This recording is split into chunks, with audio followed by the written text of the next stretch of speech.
La rationalisation des voyages des agents de l'État. Que dire de cette mesure? Les objectifs que la DGID s'est fixés pour renflouer les caisses de l'État sont-ils atteignables?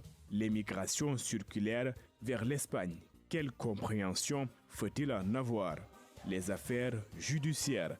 Pour aborder toutes ces questions, l'Air du Temps reçoit ce dimanche 2 février 2025 Mamadou Biguine-Gueye, journaliste écrivain à la direction patrimoine culturel, et Bachir Fofana, journaliste et analyste politique.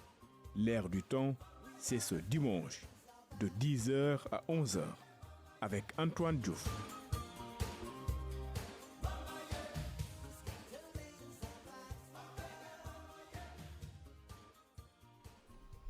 Bienvenue sur iRadio. Mesdames, Messieurs, bonjour. Vous êtes donc sur l'Air du Temps qui reçoit aujourd'hui deux confrères. Mamadou Biguine-Gueye, journaliste écrivain. Il est également à la direction du patrimoine culturel.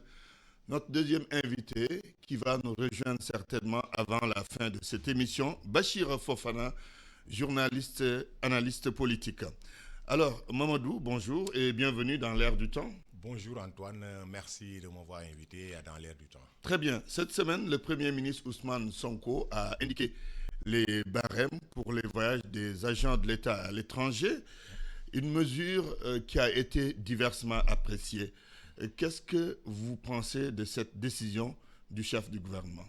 Oui, cette décision-là, je pense que c'est pour un contrôle tout simplement des finances publiques plus rigoureux. Et cette mesure aussi va permettre peut-être tout simplement de rationaliser, si vous voulez, les dépenses de l'État. Justement, c'est ce qu'il a dit d'ailleurs. C'est ce qu'il a dit, donc par rapport à peut-être son jugement d'avant. Parce que pour lui, peut-être, le régime sortant, en tout cas du président Macky Sall, avec qui son candidat avait été déchu, le candidat Amadouba, était peut-être dans un système que lui n'appréciait pas du tout par rapport, n'est-ce pas, à ses voyages à l'étranger. C'est la raison pour laquelle il a pris les choses en main en tant que tout-puissant Premier ministre, ça tout le monde le constate. Et nous allons voir maintenant ce que cela va donner à long terme. Parce que c'est vrai, c'est une mesure qui est tombée dessus, en tout cas à la tête de tous les Sénégalais. C'est un peu une surprise. En tout cas par rapport à la rapidité avec laquelle la mesure a été prise. Mais cette mesure-là aussi qui est prise par le chef du gouvernement, qu'est-ce qu'elle va donner à long terme? Je pense que c'est cela que les Sénégalais attendent aujourd'hui. Maintenant que véritablement en tout cas les sommes ou bien les montants indiqués, les barèmes ont été drastiquement diminués. Quel sera l'impact de cette diminution-là sur le vécu quotidien des Sénégalais? Je pense que c'est cela que nous attendons et allons apprécier. Oui, mais est-ce que vous ne pensez pas que le Premier ministre est dans une logique déjà indiquée depuis le début, depuis leur arrivée au pouvoir, avec la réduction de certaines dépenses de l'État? C'est une suite logique. C'est une suite logique, mais ce qui est déplorable, c'est que au niveau central, en tout cas au niveau du sommet, le train de vie n'est pas diminué. Par exemple, si on prend la primature, le budget de la primature a connu une hausse. Le budget de la présidence de la République aussi a connu une hausse. Les dépenses, en tout cas de l'État, les dépenses du gouvernement aujourd'hui ont atteint des proportions sans précédent. Donc nous, on a envie de nous demander, est-ce qu'il y a véritablement cette rupture-là qui a été promise aux Sénégalaises et aux Sénégalais, surtout à cette jeunesse-là, certainement nous y reviendrons par rapport à l'immigration, n'est-ce pas, circulaire. Oui. Mais véritablement, ce qui se passe actuellement au Sénégal par rapport à la gestion de nos affaires publiques n'a rien à voir avec la rupture promise par ce gouvernement-là à l'époque de la campagne électorale en tout cas. Donc ça a tellement surpris les Sénégalais que véritablement, vous l'avez constaté, quand le Premier ministre se déplace même dans la sous-région, il utilise l'avion présidentiel. Et l'avion présidentiel, quand il se déplace, c'est au bas mot 50 millions de francs CFA du contribuable qui est perdu. Donc véritablement par rapport à toutes ces... En tout cas, tous ces comportements-là au niveau de l'État, au niveau du sommet, les Sénégalais sont en train, en tout cas, de se poser des questions par rapport à ce qui les attend, surtout par rapport à ce coût de la vie-là qui a drastiquement connu une hausse, malgré la baisse des prix qui a été disons, annoncée et, disons, mise en La œuvre baisse des prix des denrées de première nécessité, même si cela avait pris un peu de temps, en tout cas pour être concrétisé, cela avait été fait, mais aujourd'hui, le constat est général. Il y a une inflation qui est venue de n'importe où et qui, en tout cas, aujourd'hui, étouffe les ménages et les chefs de famille. Mesure ou mesurette, certains parlent de mesure parce que c'est dans la logique de réduire le train de vie de l'État. D'autres parlent de mesurette. Vous l'avez tout à fait souligné.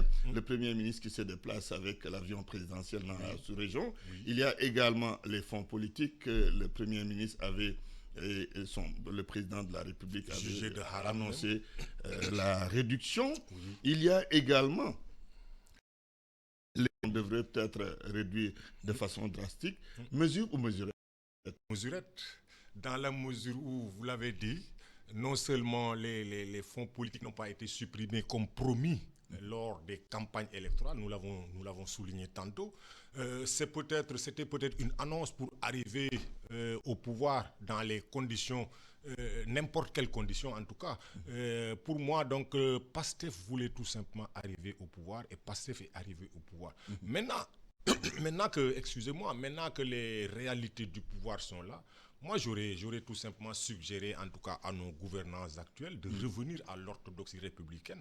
Revenir à l'orthodoxie républicaine, c'est de faire quoi? C'est d'appliquer les mesures qui avaient été annoncées lorsqu'ils voulaient, en tout cas, lorsqu'ils sont partis à la pêche au suffrage de nos compatriotes, qui leur ont fait confiance par rapport à des attentes qui étaient réelles. Maintenant, ces attentes-là, jusqu'à présent, n'ont pas été, en tout cas, satisfaites. Elles sont là, les Sénégalais attendent. En l'état, ces attentes. Maintenant, par rapport à la diminution, par exemple, du train de vie de l'État, pourquoi pas supprimer les fonds politiques que Ousmane Sonko avait jugés de haram, pour parler comme un musulman. En tout cas, maintenant, ces fonds politiques sont toujours en place. Maintenant, aussi, les déplacements, je l'ai dit, du gouvernement coûtent très cher au président, au compte sénégalais, mais aussi les déplacements du chef du gouvernement qui semble prendre la place même du chef de l'État par rapport à beaucoup de situations aujourd'hui au Sénégal. Moi, j'aurais appelé en tout cas le président Bassirou Diomaye Diakhar Faye à prendre ses responsabilités par rapport à ce qui est en train de se passer. On dirait qu'il s'efface et qu'il laisse beaucoup, en tout cas, de marge à son Premier ministre qui n'est que peut-être, j'allais dire, celui qui doit appliquer sa vision à lui, Bassirou Diomaye Diakhar Faye. Donc, par rapport à toutes ces situations, par rapport à toutes ces problématiques-là, moi, j'aurais appelé tout simplement le président de la République à, en tout cas, revenir, pourquoi pas, sur ces, j'allais dire,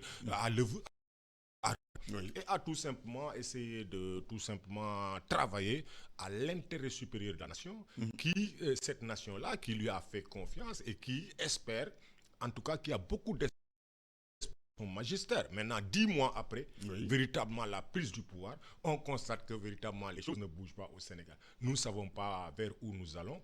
Le programme de transformation systémique du Sénégal n'a pas encore produit ces résultats, ou bien les premiers résultats attendus. Nous ne voyons pas, par exemple, une pose de première pierre quelque part. Maintenant, la diminution des prix qui a été actée est en train d'être dévoyée. Peut-être par des commerçants véreux, mais par des importateurs aujourd'hui aussi qui sont, pour la plupart, dans les liens de la détention.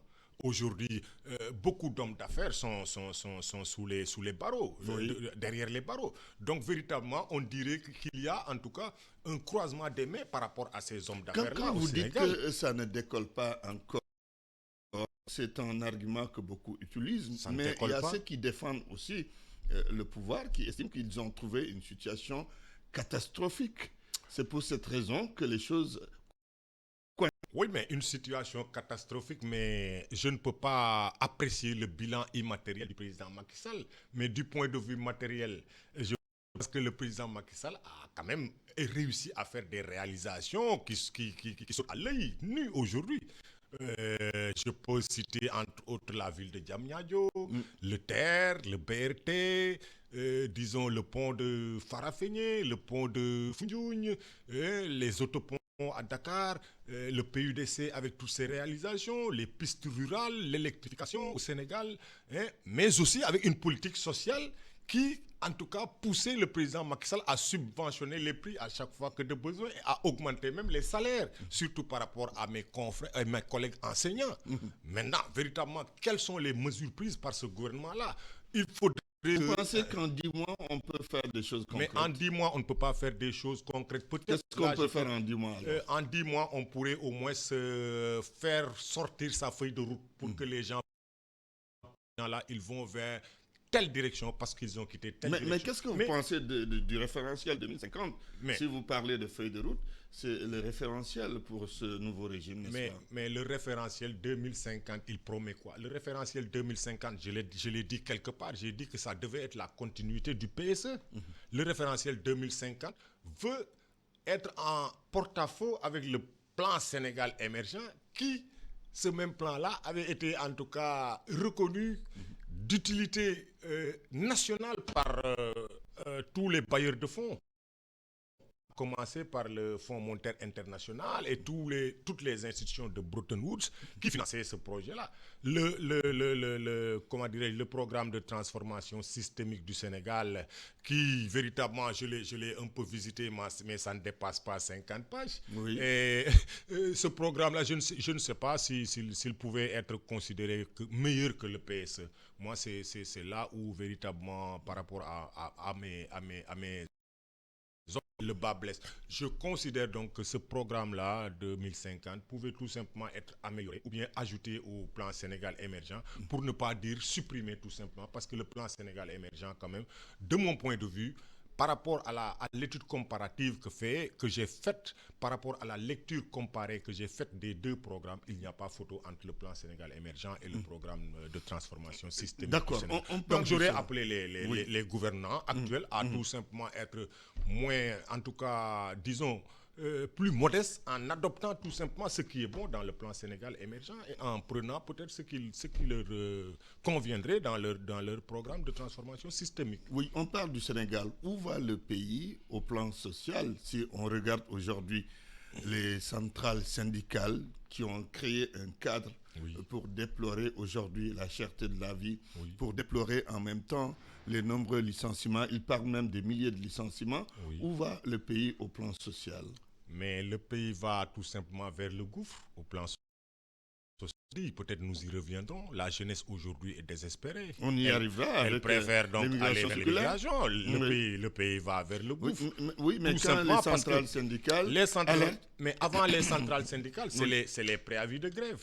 Le CELS, l'un des 7 syndicats les plus représentatifs du Sénégal, a déposé un préavis de grève. Le préavis va expirer, je pense, à la fin du mois. Il y a l'UDEN qui a déposé un préavis de grève, mais il y a le SAEMS-QSEMS aussi qui a déposé un préavis de grève. Maintenant, et le SAES aussi. Les conséquences logiques de toutes ces, de tous ces, en tout cas, préavis de grève-là, la conséquence était effectivement ce cadre-là que les syndicats ont donc mis, ou bien les centrales syndicales ont mis en branle. Donc, effectivement, parce que ces centrales syndicales-là, aujourd'hui, ne savent plus où donner de la tête. C'est la raison pour laquelle l'État, encore une fois, doit appeler à des concertations. C'est ce que veut d'ailleurs ce cadre. Oui, ce cadre invite l'État à des concertations nationales par rapport surtout à la situation sociale. Parce que quand même, comme disait le président Macky Sall, il était social-libéral. Parce qu'au niveau de nos pays, qui sont très, très sous-développés par rapport, en tout cas, à nos vœux, à nos populations, il nous faut toujours des États qui prennent en charge le côté social des populations. Malheureusement, ce qui se passe actuellement, l'exemple le plus patent est l'appel des Layènes. Les Layènes qui, aujourd'hui, s'insurgent tout simplement contre le fait que l'État ne les a pas appuyés pour cet appel-là. Ce qui n'a jamais eu lieu depuis le président Senghor. L'État n'a pas appuyé la communauté layène. Mais l'État ne va pas appliquer peut-être l'Église si, par exemple, des fêtes religieuses vont arriver, d'autres fêtes religieuses chrétiennes vont arriver. L'État ne va pas appliquer. Ce qui s'est passé avec tout. Touba, les sollicitations du comité d'organisation pour l'hébergement des pèlerins qui venaient de l'extérieur. Donc, véritablement, les syndicats, donc, pour revenir à votre question, les centrales syndicales ont véritablement raison de tout alerter par rapport à ce qui pourrait, en tout cas, subvenir demain ou bien ce qui pourrait arriver à notre population et que nous ne souhaiterions pas. Le président Bassirou Diomaye Faye, encore une fois, est appelé. Le président Bassirou Diomaye Faye est interpellé par rapport à toutes ces situations-là. Parce que les Sénégalais aujourd'hui vivent des situations extrêmement compliquées, extrêmement difficiles. Et il appartient au chef de l'exécutif, au chef de l'État, chef suprême des armées, père de la nation, d'appeler à des concertations nationales sur les problématiques sociales que pose aujourd'hui le Sénégal. Et vous l'avez dit tantôt, vous avez dit qu'ils disent souvent qu'ils ont hérité d'une situation. C'est la raison pour laquelle... Catastrophique, c'est la raison pour laquelle... Un État en ruine, pour reprendre le terme du Premier ministre Ousmane Sonko. Un État en ruine, voilà le terme du Premier ministre Ousmane Sonko. Un État en ruine, mais le président Bassirou Diomaye Faye l'a repris lorsqu'il ouvrait l'autre fois, si je ne me trompe... C'est la première édition de la conférence des administrateurs. Voilà, merci, les camps. Managers publics. C'est là où il avait dit que en tout cas, il n'y a plus de possibilités, il n'y a plus de marche budgétaire et financière pour la gestion de ce pays-là, pour tout simplement... Ça fait peur. Il tirait la sonnette d'alarme par rapport, ça fait peur. Mais en même temps, est-ce que ce n'est pas aussi une occasion de dire aux Sénégalais, voilà la situation exacte de notre pays? Oui, c'est une occasion de dire aux Sénégalais, voilà la situation. Nous avons hérité de cela, du régime du président Macky Sall. Et ce que je déplore, avec moi, certainement beaucoup de Sénégalais, nous avons, disons, démis le régime de Macky Sall pour mettre le régime du président Bassirou Diomaye Faye avec Ousmane Sonko pour que des changements, en tout cas significatifs, soient constatés au niveau de notre vécu quotidien. Mais nous ne les avons pas démis pour tout simplement nous continuer à pleurnicher par rapport à ce que Macky Sall aurait pu faire. J'ai dit tantôt que Macky Sall a un bilan matériel qui est incontestable. Maintenant, par rapport à l'immatériel, peut-être qu'on pourrait y revenir. Ça, par rapport aux décisions de justice, par rapport à peut-être l'impunité, etc. Nous sommes d'accord. Mais là, ils ont hérité d'une situation parce ils ont dit qu'ils étaient en mesure de renverser la tendance. 10 mois après, mais le Sénégalais lambda se rend compte que ce duo-là, en tout cas Bassirou Diomaye Faye, Ousmane Sonko, n'est pas encore capable de réaliser les objectifs hier assignés, les objectifs qui se sont assignés hier devant le peuple sénégalais. C'est là où le bas blesse et véritablement ça fait peur, comme vous l'avez dit. Un président de la République aussi, il doit vendre des rêves. Il ne doit pas faire peur à son peuple. Même s'il est convaincu que peut-être les marges budgétaires et financières n'existent plus, à sa place, je ne l'aurais pas déclaré Urbi et Orbi devant les Sénégalais. L'air du temps avec le journaliste écrivain Mamadou Biguine-Gueye. Il est également à la direction du patrimoine culturel. Alors, si on suit votre raisonnement, les centrales syndicales qui ont alerté par rapport à la cherté de la vie, qui ont alerté par rapport aux nombreux licenciements, les syndicats d'enseignants qui ont déposé des préavis de grève, est-ce que cela signifie qu'on s'achemine vers un réchauffement du front social? Mais on va directement, on va droit vers un réchauffement du front social. Et nous ne le souhaitons pas, hein. Mais si l'État ne réagit pas, évidemment, l'État doit réagir. Je l'ai dit, l'État doit appeler... Oui, mais quand même, la dernière fois, le président de la République avait parlé de dialogue avec les syndicats. Oui, mais nous attendons... Il est conscient de la situation. C'est ça, il est conscient de la situation, donc il doit faire vite et aller vite par rapport à la situation, en tout cas, qui pourrait subvenir demain et qui n'arrangerait pas le pays. Mais comment aller vite si l'on connaît la situation socio-économique du pays, si l'on connaît l'état des finances publiques, comment aller vite?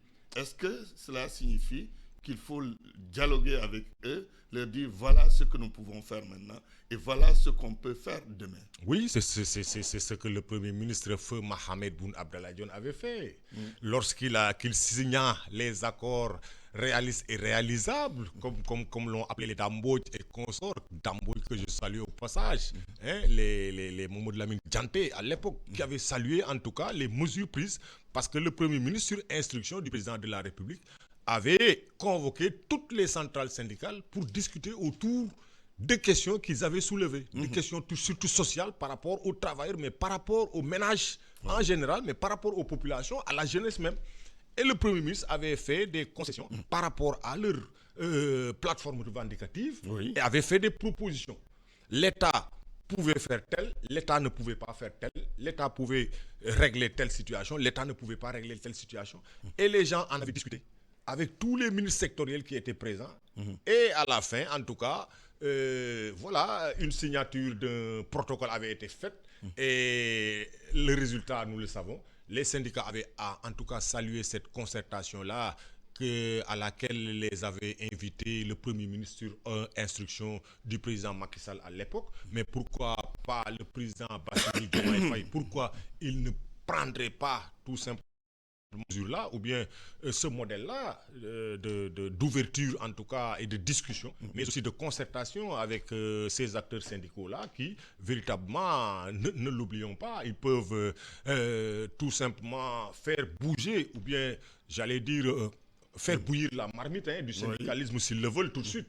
Je pense surtout au transport. Si les transports sont bloqués demain, si l'éducation est bloquée, la santé est bloquée, déjà les collectivités territoriales sont dans un mouvement d'humeur qui n'est pas encore réglé depuis presque 2 ans maintenant.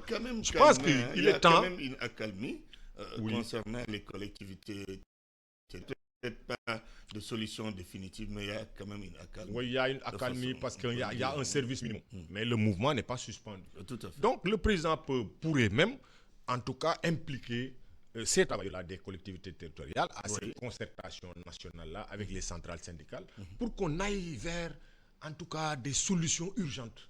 Des solutions, j'allais dire, non pas structurelles, mais conjoncturelles par rapport à ce qui est en train de se faire. Aujourd'hui, le panier de la ménagère, véritablement, est très, en tout cas, disons, très touché, secoué. Donc, il appartient au père de la nation, je pense, Antoine, d'appeler, en tout cas, à des concertations et de proposer un certain nombre de solutions. Vous avez tantôt dit que les finances publiques sont un peu à l'agonie, j'allais dire, selon les déclarations, en tout cas, du gouvernement. Moi, je n'y crois pas. Les finances publiques... Vous n'y croyez pas? Non, je n'y crois pas. Vous ne croyez pas que les finances publiques sont aujourd'hui les finances publiques, non, parce que tout simplement, ils n'ont pas brandi des documents qui prouvent, j'attends d'ailleurs, le rapport de la Cour qui véritablement intéresse tous les Sénégalais. Un rapport qui est attendu depuis presque 3 mois maintenant. Mais ce rapport-là, nous en avons besoin et la Cour des comptes est interpellée. Qu'est-ce qui fait que ça traîne à votre avis? C'est-à-dire, le Premier ministre avait fait des déclarations, surtout par rapport à des comptes qui existeraient, un seul compte de 1000 milliards par exemple. Et la Cour des comptes devra nous indiquer est-ce que ce compte-là existe ou n'existe pas. Donc, par rapport à ces retards-là, si c'est dû tout simplement à cette déclaration, j'allais dire, matinale du Premier ministre, véritablement, il faudrait qu'il revienne tout simplement à l'orthodoxie et qu'on revienne, en tout cas, à la raison pour tout simplement... Vous parlez de concertation, mais le gouvernement s'est quand même inscrit dans une logique. On a vu les assises de la justice, on a vu aussi les transporteurs ont été convoqués pour discuter. Alors, vous ne pensez pas que ça va arriver avec les autres secteurs? En attendant de saluer Bachir Fofana. Bonjour Bachir. À tout à l'heure. Mamadou. Bon, je pense que, comme je l'ai dit tantôt, le président de la République doit ouvrir ses concertations même aux acteurs politiques pour faire une petite extrapolation. Aujourd'hui, le front politique aussi est en ébullition. Et le Sénégal ne mérite pas... Avec une opposition quand même, on ne dira pas timorée, mais quand même qui est assez molle. Hein? Non, pas molle. C'est une opposition qui est en train de constater ce qui se passe actuellement. Jusqu'à quand? Parce que nous sommes face à... L'opposition a accordé un temps de grâce au pouvoir. De grâce. Et je pense que ça ne va plus durer. Si le président de la République n'appelle pas à des concertations, ne soyez pas surpris, en tout cas, que le truc soit en ébullition. J'allais dire le front politique, la rue soit en ébullition. Parce que tout simplement, le président de la République, tout comme son Premier ministre, sont dans une position défensive qui n'arrange pas ce pays-là. Très bien. Donc, comme disait Feu Mohamed Boun Abdallah Dionne, nous sommes à une ère, nous sommes à une époque où le Sénégal a besoin de réconciliation nationale. Nous sommes à une ère où le Sénégal a besoin de réunir ses fils, de discuter des problématiques du pays. Pourquoi pas même de mettre sur place un gouvernement d'union nationale, étant donné que ces gens-là, aujourd'hui, ils ont fait montre de leurs limites 10 mois seulement après avoir pris le pouvoir. Très bien. L'Air du temps qui reçoit Mahmoud Biguingay, journaliste écrivain. Il est également à la direction du patrimoine culturel. Et Bachir Fofana, journaliste. Comment ça va? Ça va bien, Bachir. Alors, on a déjà embrayé sur les questions sociales en venant. Mais serait quand même bon. que vous nous disiez ce que vous pensez de cette mesure de rationalisation par rapport au voyage des agents de l'État prise par le Premier ministre. Bon, d'abord, bonjour et toutes mes excuses. Vous êtes excusé. Vous savez, les Halpolars, quand ils font une fête, Oui. ils en font énormément. Donc hier, c'était la grande soirée des Halpolars à Sorano. Tout à fait. Et nous y étions et malheureusement, l'horloge n'a pas sonné ou on n'a pas entendu. Vous êtes excusé en tout cas. Oui, Antoine, vous savez, le Sénégal est à un tournant très compliqué du point de vue budgétaire et financier. Et ce qui nous a amené dans cette situation compliquée aussi, c'est le fait que Antoine est le chef d'entreprise qui est allé voir son banquier pour lui dire que mon comptable a falsifié les chiffres. Oui. Et après, à ce moment, est-ce que le banquier serait prêt à vous donner de l'argent Une nouvelle fois? Une rallonge? Une rallonge. Je ne le pense pas. Dès l'instant que vous êtes venu dire que à votre banquier, que votre comptable ou votre financier a tout falsifié. Donc, d'autant que le premier prêt a été fait sur la base du faux. Voilà, donc maintenant, supposé faux. Maintenant, après, en attendant que on va dire supposé. Voilà, en attendant que la Cour des comptes nous confirme quel est le vrai du faux dedans, mais pour l'instant, au moins, ça a le mérite de faire fuir les investisseurs, parce que la première des conséquences, c'est les notations qui ont des notations avec, disons, Standard & Poor's et l'autre agence de notation. Donc, je ne sais même plus comment ça s'appelle. Bloomberg, oui, je pense. Et à partir de là, vous voyez que nous allons vers des difficultés, et ces difficultés, nous les avons. Maintenant, comment faire face à moi? Je pense que peut-être que ce que nous sommes en train de voir comme mesure sur sur les voyages, ce sont des mesurettes en réalité. Parce que ce n'est pas ces mesures-là qui vont permettre réellement de faire des économies. Où est-ce qu'il faut taper réellement pour faire des économies réelles sur d'autres postes de dépenses, déjà. Parce que premièrement, Momodou a certainement voyagé comme moi dans le cadre des missions avec l'État. Tout à fait. Déjà, premièrement, en y allant, on ne vous donne pas tout l'argent, on vous donne 2/3 de l'argent. Vous allez, vous revenez, on vous donne le reste, le tiers restant. Maintenant, il arrive que à Paris, ailleurs, où que vous voulez, mais que les sommes que vous avez ne suffisent même pas pour vous prendre en charge. C'est que vous êtes obligé de prendre de votre poche pour rajouter. Donc, les montants qu'on a annoncés là, pour moi, c'est de petits montants par rapport à la prise en charge effective qu'un agent de l'État doit attendre dans des missions pareilles. Et puis, les voyages, c'est pas tout le temps. C'est pas tout le temps. Ouais. Donc, c'est pas aujourd'hui. Prenez l'exemple du Premier ministre. En 10 mois, il a voyagé 3 fois. Mais est-ce que les 3 fois qu'il a voyagé, voilà, on peut dire que c'est... ont affecté les finances publiques? Est-ce qu'ils ont beaucoup affecté? Donc, je pense que non. Donc, raison pour laquelle je me dis que quelque part, il y a d'autres postes de dépenses qu'il faut voir. Par exemple, aujourd'hui, sur le fonctionnement, par exemple... On a parlé des fonds communs qu'il faut réduire. Le carburant, on a parlé également des fonds politiques, tout ça. Le carburant, les fonds politiques, disons, d'autres postes de dépenses qui existent. Et on va vers l'acquisition de véhicules pour les députés à l'Assemblée nationale. Oui, mais l'acquisition de véhicules, l'État avait décidé de ne plus acquérir des véhicules parce que l'entretien après, à la limite, on se rendait compte que ça coûtait cher. Et ils avaient dit, on donne une indemnité aux gens pour qu'ils se débrouillent avec les propres véhicules. Mais maintenant, aujourd'hui, dans l'administration, ils ont une indemnité sur le carburant et le véhicule pour les directeurs généraux, etc. Ils ont une indemnité sur le téléphone, ils ont une indemnité de logement. Mais maintenant, aujourd'hui, un ministre a 300 000 d'indemnités de téléphone, et quand vous regardez les coûts, les forfaits que les opérateurs de téléphonie font, il y a moyen de réduire là-bas. Oui. Par exemple, parce qu'aujourd'hui, moi, avec l'opérateur... 300 000, ça peut être faramineux. Oui, moi, avec la possibilité à la téléphonie. Moi l'opérateur avec lequel je vais, je suis pour 14 900 francs de forfait mensuel. Oui. Avec 10 heures de connexion Internet, d'appel téléphonique, 20 gigas de connexion Internet et des SMS illimités. Si j'étais directeur général ou ministre et que j'ai 300 000 d'indemnité, ça me fait une économie sur mon salaire de presque 285 000. Oui. Donc, dites-vous bien que c'est une possibilité de réduction à ce niveau. Donc, et d'autres. Donc, ça veut dire que quelque part, si les gens s'y mettent vraiment, on peut trouver des moyens de réduire. Parce que déjà, en voyant le budget passé, tu te disais que toi, le budget 2024, le déficit avait été creusé. Tu te dis que dans le budget 2024, fonctionnement avait augmenté. Et tu vois que tu retrouves ça dans le budget 2025 en te disant qu'on dit qu'on n'a pas de marge budgétaire ni financière et pourtant notre fonctionnement est resté presque le même ou a augmenté. Et donc c'est ça l'aberration en réalité. Parce que comme on dit en Wolof,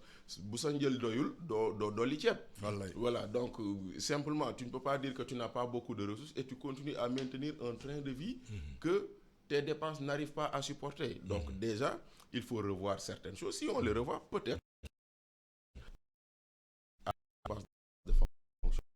revoir cela dans un contexte social, on le disait tout à l'heure, qu'on peut qualifier de plus ou moins tendu, avec l'alerte des centrales syndicales, les nombreux préavis de grève déposés par les centrales syndicales ou les syndicats d'enseignants. Ça augure quoi?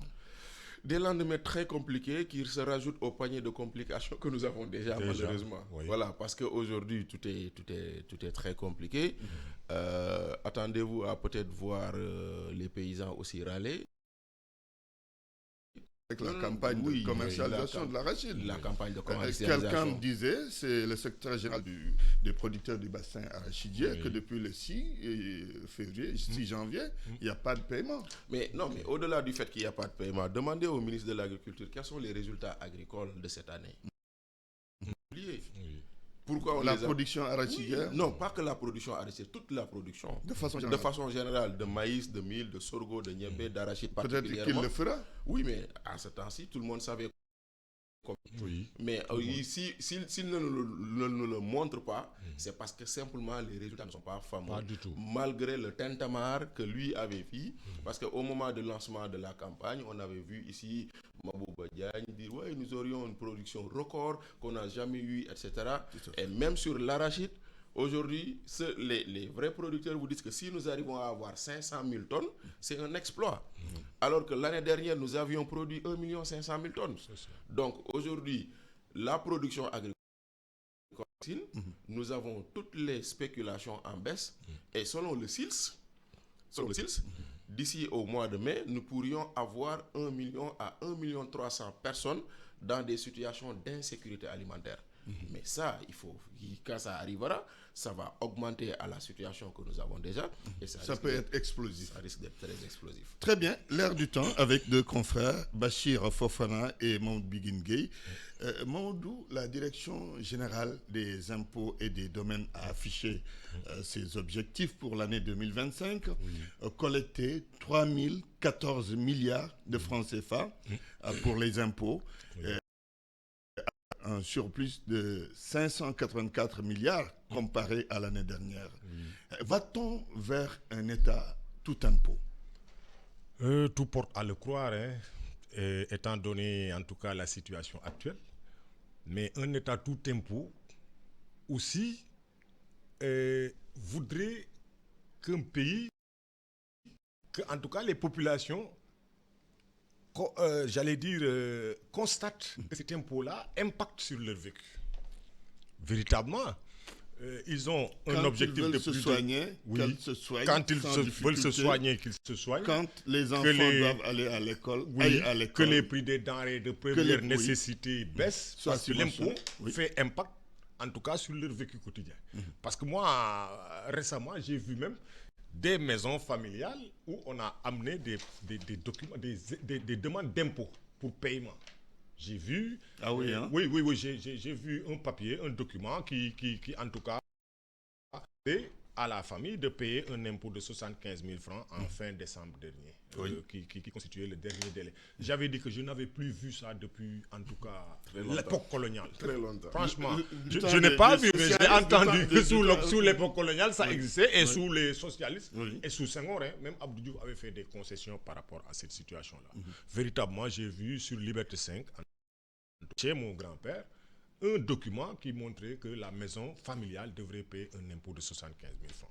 J'ai regardé le document que je n'ai même pas osé publier parce que je n'y crois pas jusqu'à... Et c'est récent ça? Oui, c'est récent. Donc, normalement, ça devrait être le cas pour d'autres concessions. Bon, ça va s'étaler, bien entendu.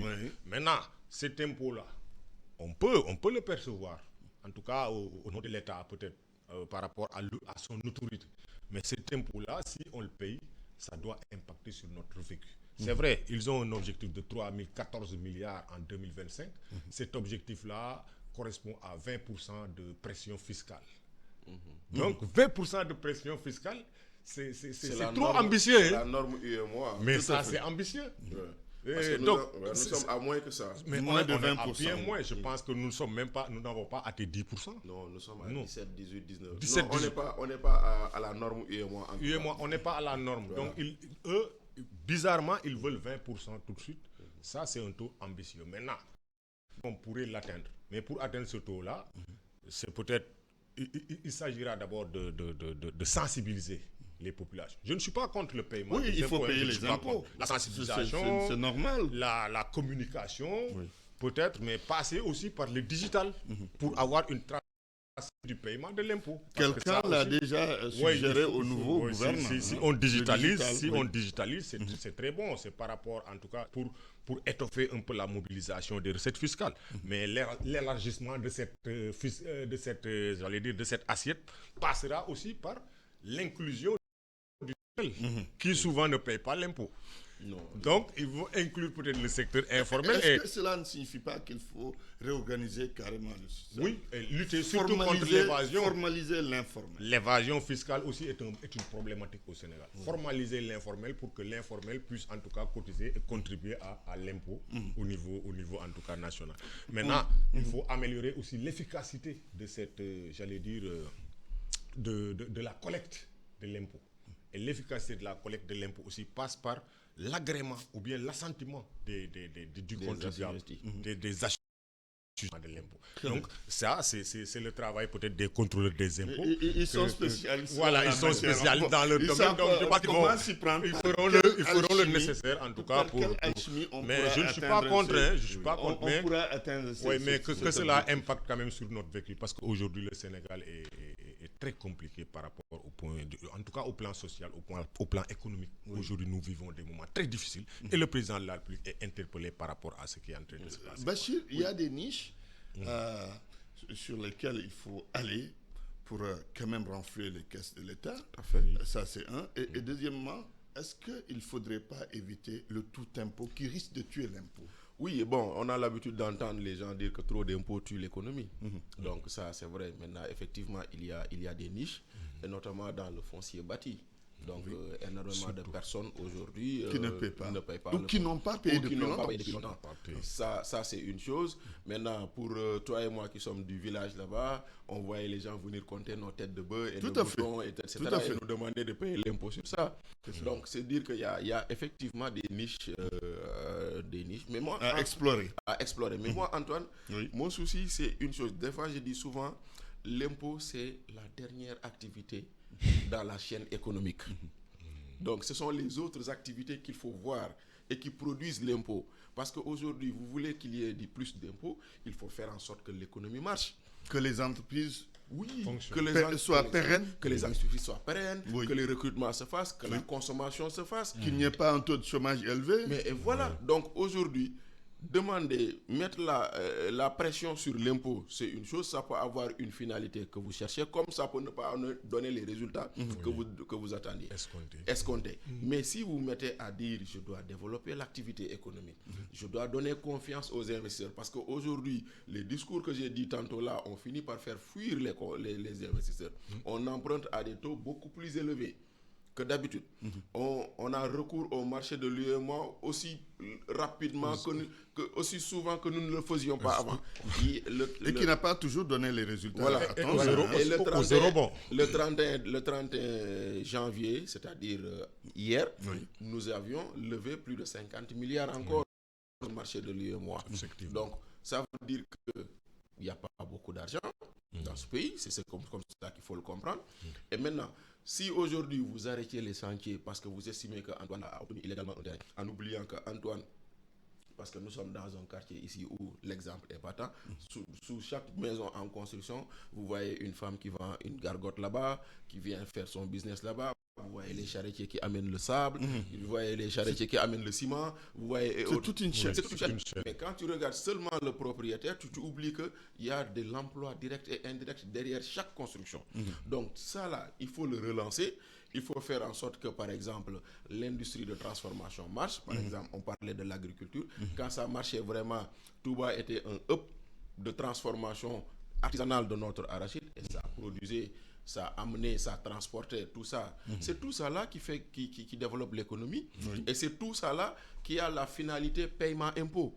Donc aujourd'hui, tu commences par dire payer l'impôt, c'est comme si on fait de l'inquisition fiscale. C'est comme si on faisait du terrorisme fiscal. Moi, c'est comme ça que je le dis souvent.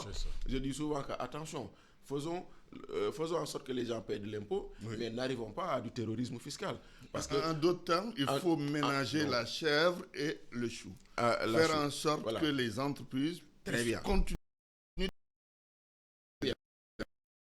Mais maintenant, la priorité, c'est dire comment relancer l'économie. Nous n'avons pas un problème politique dans ce pays, je le dis souvent. Nous n'avons pas un problème institutionnel, je le dis souvent. On a fonctionné ici sans Premier ministre dans ce pays et ça a marché. On a eu un Premier ministre, ça marche. On a eu des institutions supprimées, ça marche. On a remis ces institutions, ça marche. Donc, problème institutionnel, politique, on n'a pas. Nous avons deux problèmes. La perception que le citoyen a d'une justice qui n'est pas une justice indépendante. Et l'autre problème, c'est le problème économique. Comment faire en sorte que l'économie marche? Comment faire en sorte que les gens aient des revenus? Parce que c'est comme disait Seigne Abdoulaye, quand un jour les gens sont venus dire Seigne bi ñaanal ñun njëg yi dafa cher mu ne nañu yàlla may lu ñu jëndee ba dese weccet. Mais ça c'est simple. Ça veut dire que il faut faire en sorte que les gens aient un pouvoir d'achat. Parce que c'est simplement ce que cela veut dire. Quand tu as un pouvoir d'achat, quel que soit le prix, tu vas acheter. Absolument. Quel que soit le prix. Mais si ça coûte 1000 francs et que toi, tu n'arrives pas à avoir 500, tu ne peux pas. Mais si ça coûte 1000 francs et que tu es en mesure d'acheter 9500 francs ou 9000 francs en poche, c'est bien. Donc, faire en sorte que les gens aient un pouvoir d'achat, c'est là le défi majeur et c'est là où on attend. Et là, l'impôt, tout le reste va suivre, je pense. Très bien. L'un des sujets de cette émission, L'air du temps, c'est l'immigration circulaire. L'Espagne a sollicité le Sénégal pour des ouvriers agricoles. On a vu le risque que cela a entraîné dans les centres de recrutement. Qu'est-ce que cela signifie pour vous à la lecture de ce qu'on voit ces derniers temps? Oui, cela peut signifier deux choses. D'abord, ça signifie qu'il n'y a pas d'emploi au Sénégal. Il y a véritablement une véritable problématique de l'emploi qui subsiste aujourd'hui dans ce pays-là.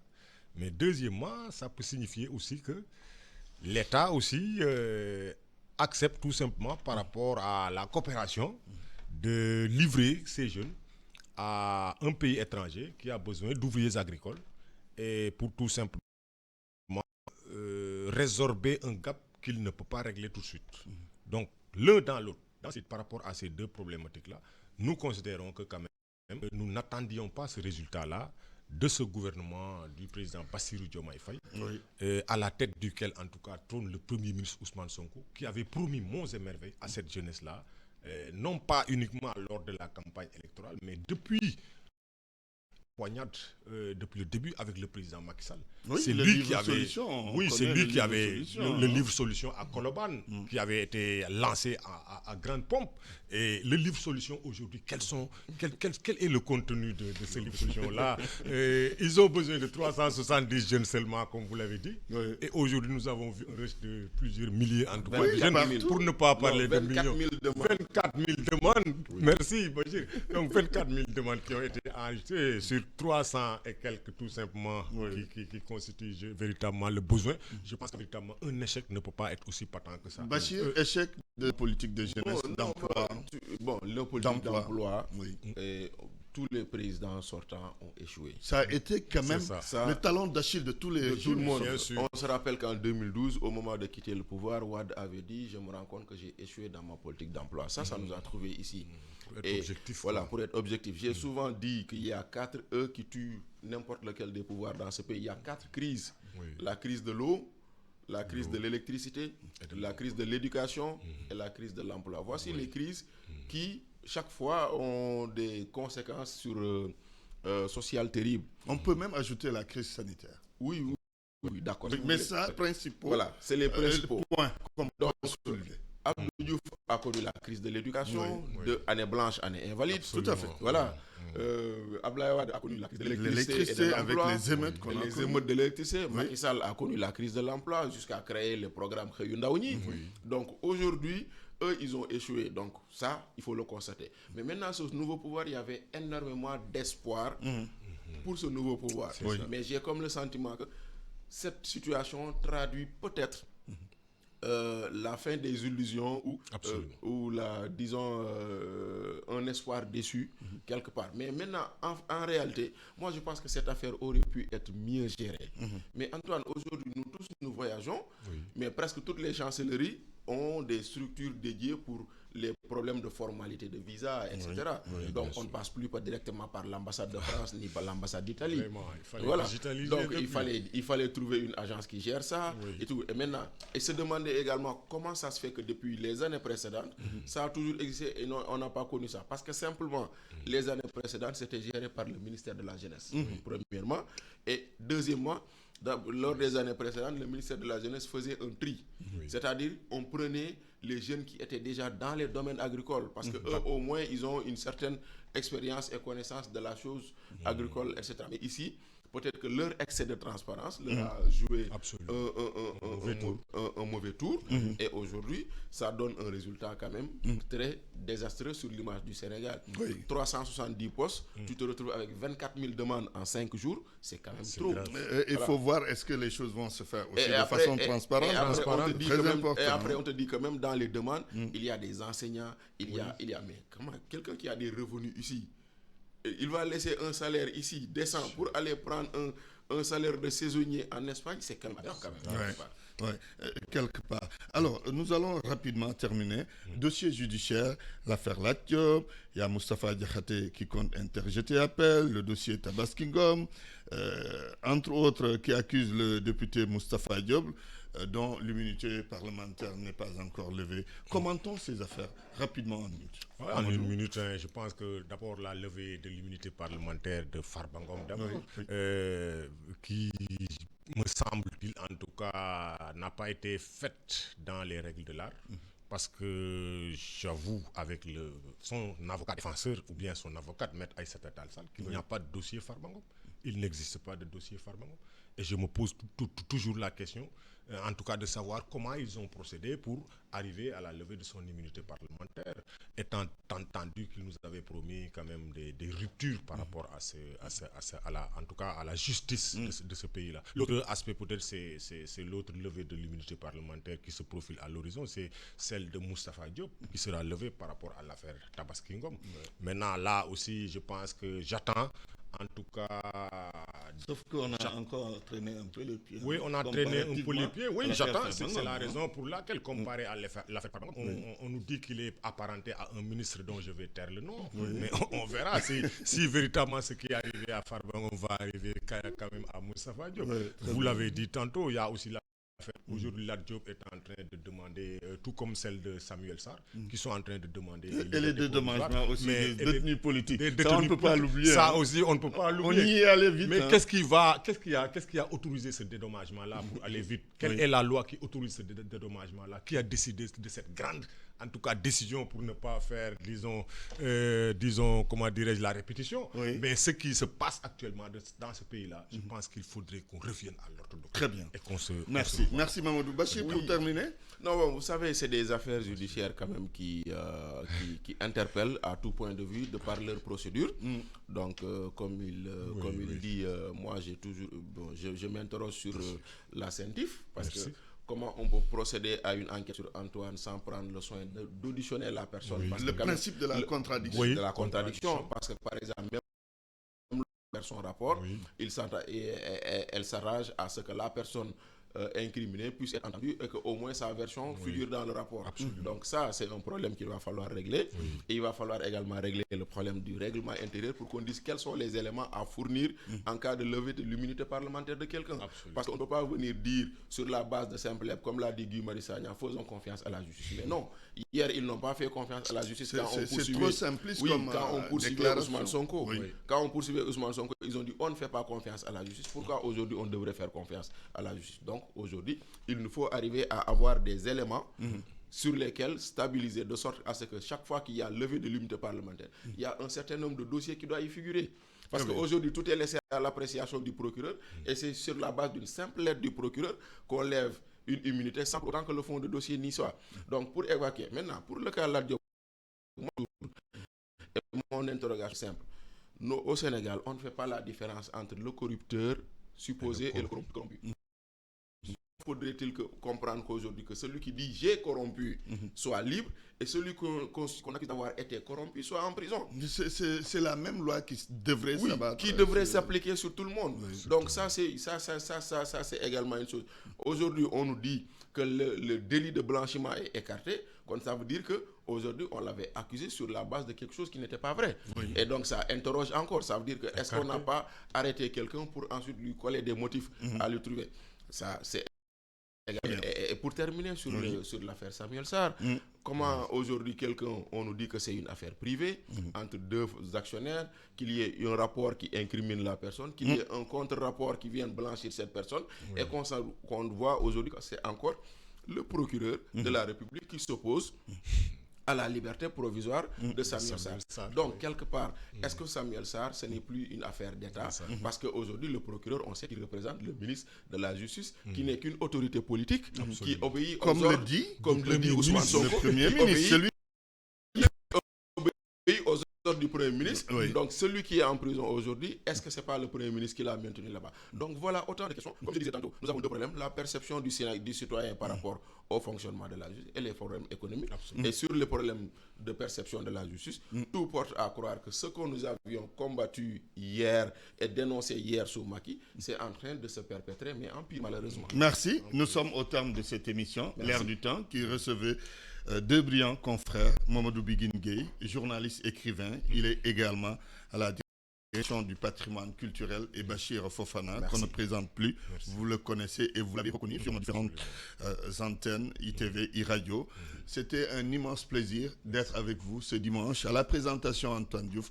Merci à Biran Sissé et à Charles Koulibaly. Dans quelques instants, le jury du dimanche avec Hassan Gueye qui reçoit aujourd'hui Dr Ibrahim Sall, c'est le directeur général des autoroutes du Sénégal. Et bon dimanche à toutes et à tous. Merci.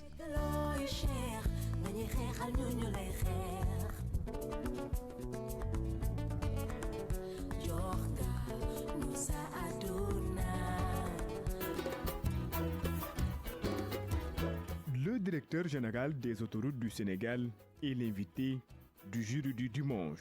Dr Ibrahim Sall va aborder plusieurs questions.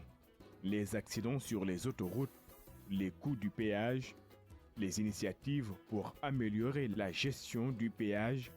L'ingénieur géotechnicien va également aborder les projets de construction de nouvelles autoroutes.